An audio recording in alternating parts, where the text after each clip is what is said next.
Break के बाद आपका स्वागत है। हम ओलंपिक्स में भारत और हरियाणा के प्रदर्शन पर चर्चा कर रहे हैं।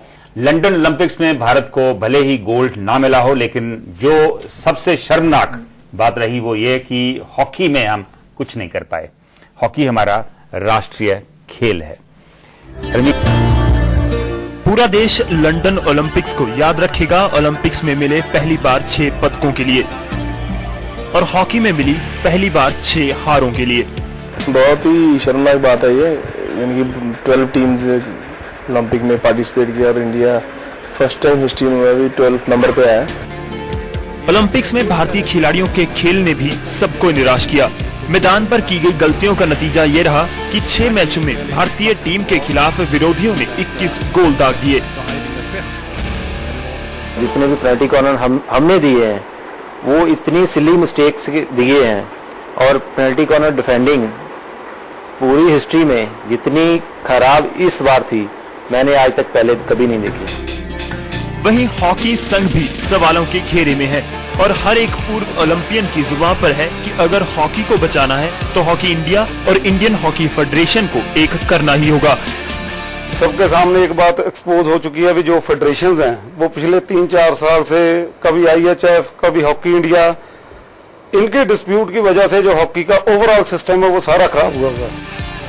अब हार के कारणों पर मीटिंग्स होंगी, जवाब तलब होंगे, लेकिन अगर हॉकी के लिए कोई कड़े कदम ना उठाए गए तो फिर किसी प्रतियोगिता में ऐसा ही प्रदर्शन होगा टीम का और ऐसे ही निराश होंगे देश के प्रशंसक। हरमीत जी, इस तरह का प्रदर्शन, इसको क्या कारण समझते हैं आप? मैं सबसे ये तो कहता हूँ, ये जो टीम गई थी ये टीम मैच फिट नहीं थी। ओके, मैच फिट टीम जो है, लेकिन हाइप तो बहुत बनी थी। वो हाइप किसने बना दी? हाइप बनाने से कोई आपको मेडल तो नहीं आ जाएगा, परफॉर्मेंस नहीं बढ़ जाएगी। आपने पब्लिक को हाइप इतना करके उसको डार्क में रखा। मैं आपसे पूछता हूं, जब ये क्वालिफाई हुआ, क्वालिफाई के बाद इतना इसको लिया गया कि क्वालिफाई करके पता नहीं ओलंपिक हम जीत गए। क्वालिफाई किस में किया? कौन सी टीमें थी वहां पर? टीमें बुलाई गई, इटली को बुलाया गया जो कि क्वालिफाई में थी ही नहीं। क्वालिफाई करा के इन्होंने सोच लिया कि 8-8 गोल कर लिए, क्या होगा। लेकिन एक्चुअल कंपटीशन जहां था उसको सेस करना चाहिए था। नहीं, आपको क्या लगता है कि टीम की सिलेक्शन में खामियां थी या ट्रेनिंग पुअर थी या क्या प्रॉब्लम थी? ये देखिए, ये जो जब टीम बनती है जी, टीम जब बनती है तो उसमें कई चीजें इकट्ठी होती हैं। जैसे देखिए कि एक फिटनेस है, फिटनेस जो मेंटल फिटनेस है और फिजिकल फिटनेस है। फिर जब जो गेम जो है एप्लीकेशन ऑफ स्किल्स वो आ जाती हैं, तो बाद में आ जाती है आपका एक कॉम्बिनेशन, टीम स्ट्रेटजी, आपकी जो इंटेलिजेंस लेवल है, वो सारी चीजों देख के हर चीज को सेस करके प्रोग्रेस देखनी चाहिए थी। जब कैंप चल रहे थे पूरी प्रोग्रेस देखनी चाहिए थी। प्रोग्रेस को मॉनिटर किसने किया? वो कहां आई? सिर्फ यही आता रहा कि टीम क्वालिफाई कर गई है, अब ये ओलंपिक में हम पोडियम पे आएंगे। लेकिन जब टीम लंदन पहुंची तो सवाल बदल गया कि चौथी प्लेस नहीं, हम 8वीं पे आएंगे। लेकिन जो हमारे जो लोग हॉकी को समझते थे उन्होंने साफ कहा कि 8वीं नहीं, ये 10वीं तक जाएंगे। हरमीत जी, आप 2 ओलंपिक्स में मेडल विनर हैं, तो आपको पहले लगता था कि ज्यादा कोई होप नहीं है टीम के ऊपर? डेफिनेटली, मैं बिल्कुल सच्चाई से कहता हूं, जो ये टीम थी मेरे को ये होप नहीं थी, क्योंकि ये हाइप क्रिएट किया गया था पब्लिक की तरफ से। मैं कहता हूं कि हमारे इंडिविजुअल, देखिए मैं प्लेयर को ब्लेम नहीं करता जी, मैं एक स्टैंडर्ड को ब्लेम करता हूं कि इस टीम का स्टैंडर्ड क्या था। प्लेयर को ब्लेम मत कीजिए, कोच को ब्लेम मत कीजिए, लेकिन एक स्टैंडर्ड इतना इन्होंने खड़ा कर दिया। लेकिन ये असेस नहीं किया कि एक इंडिविजुअल जो ओलंपिक हम खेलने जा रहे हैं उसके मुताबिक 1 to 1 हम कहां स्टैंड करते हैं। अब देखिए, ये जो हॉकी है, एक मैं एग्जांपल आपको देता हूं। ये कुछ चीजें ऐसी आई जहां कॉमनवेल्थ डला, हम कहीं नहीं थे, सारे उन्होंने लिए जी। कोई कोई भी रिसीविंग थी, उन्होंने 4 हमारे डिफेंडर के सामने से उठा के ले गए, वो कर लिया। लेकिन ये पावर गेम बन गई है, गेम ऑफ स्पीड, इसकी स्पीड, माइंड की स्पीड, सब चीजें मिला के हम वहां अभी तक फिट नहीं। इसलिए मैं कहता हूं कि ये टीम थी, ये मैच फिट टीम नहीं थी। जी राजेंद्र, आप एग्री करते हैं हरमीत के साथ कि टीम सिलेक्शन के ऊपर भी सवाल उठा रहे हैं, वो ट्रेनिंग के ऊपर भी सवाल उठा रहे हैं? देखो, दोनों चीजें सही हैं, उसमें और भी चीजें हैं जिसको मैं एलेबोरेट करूंगा। सबसे पहले तो अगर हम अपने एशियन कंट्री लगाएं जैसे कि कोरिया और पाकिस्तान है जी, और जब ये वर्ल्ड सीरीज हुई जिसमें पाकिस्तान के यहाँ वो प्लेयर गए, 4 प्लेयर खेले हैं, वसीम खेला जी, और सुहेल बाज था, 5 प्लेयर उन्होंने पुराने लेके गए हैं और हमारे से बेटर पोजीशन आई है। और इस टीम में ओलंपिक्स में खेलना कोई ऐसी बात नहीं है, कम से कम 5-6 साल का इंटरनेशनल उसका एक्सपीरियंस होना चाहिए, प्लेयर्स का मेंटल टफनेस होनी चाहिए। तो पाकिस्तान ने ऐसे ही किया, उन्होंने पुराने प्लेयर लेके आए अंदर, तब उनकी पोजीशन हमारे से बेटर आई।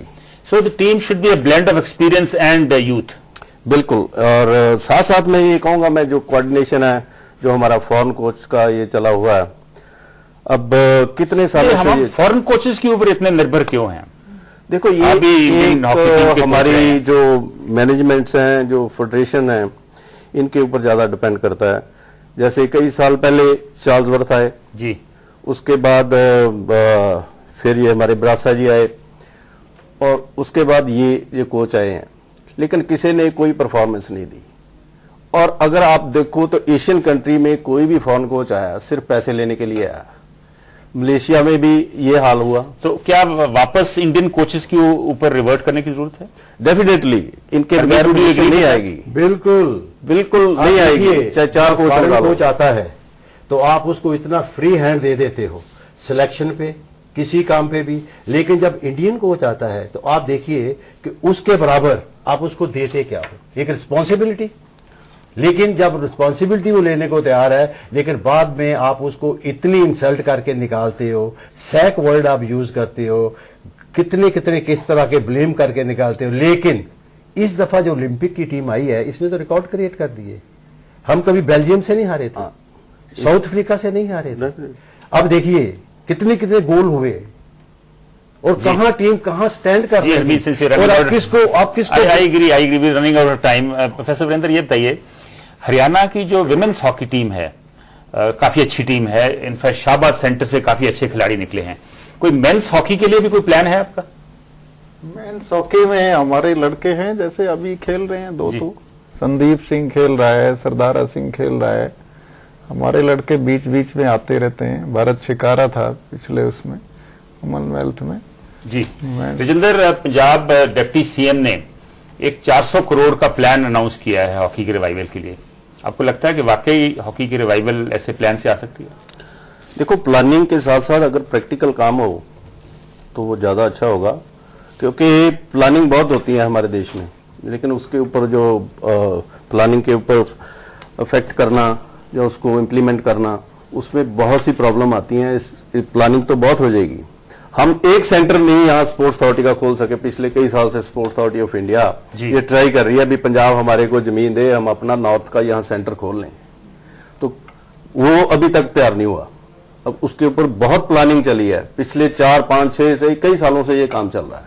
अगर प्लानिंग हो, उसमें इंप्लीमेंट हो, तो डेफिनेटली कोई भी जगह है जहां भी इंप्रूवमेंट हो सकती है। जी हरमीक, हॉकी की रिवाइवल के लिए और क्या करने की जरूरत है? Quickly, we just have half a minute. ये डेफिनेटली हमको अपनी पूरी प्लानिंग के लिए नीचे से ग्रास रूट लेवल से लाना पड़ेगा और डेफिनेटली हॉकी इंप्रूव हो जाएगी। ये कि हम ऊपर को सीधा ओलंपिक की तरफ सोचते हैं, ओलंपिक मेडल आ जाए, लेकिन नीचे हम देखते नहीं, हमारे पास टैलेंट है ही नहीं। जब टैलेंट ही है नहीं तो आप किस बात के ऊपर डिपेंड कर रहे हैं? सब हम एक अंधेरे में हैं।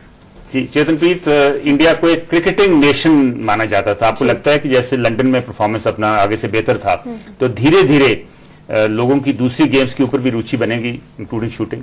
बिल्कुल, आई थिंक इंडियंस जो हैं वो मेंटली बहुत स्ट्रांग है, इसीलिए इंडिविजुअल गेम्स में वो ज्यादा बेहतर आगे आते हैं। जहां पर मेंटल, जैसे शूटिंग हुई, चेस हुई, स्नूकर्स हुआ, बिलियर्ड्स हुआ, या फिर ये तो हमें इंडिविजुअल गेम्स के ऊपर कॉन्सेंट्रेट करने की ज्यादा जरूरत है। डेफिनेटली जी, बिल्कुल। Right, thank you very much for joining us in the discussion.